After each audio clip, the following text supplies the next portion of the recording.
Businesses in Seattle are required to comply with civil rights laws and work to prevent discriminatory behavior.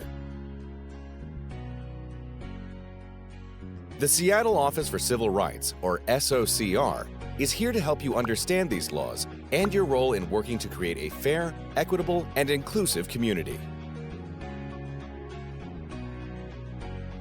Did you know that, according to the CDC, 1 in 4 people have a disability?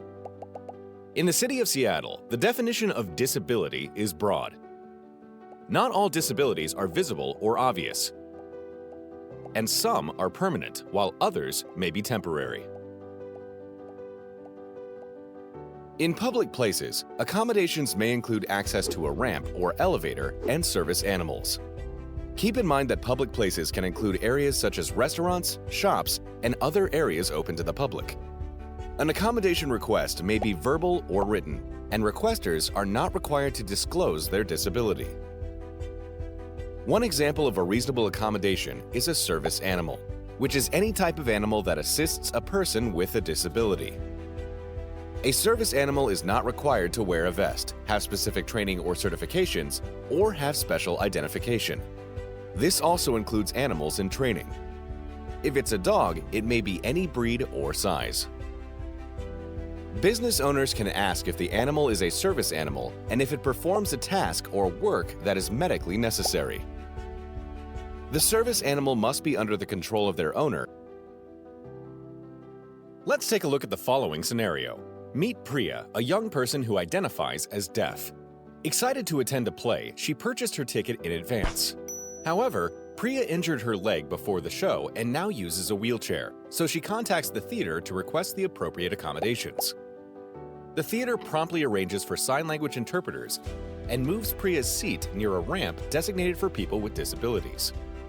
While there are limited instances where a business might deny an accommodation request, it's crucial to engage in open communication with the requester.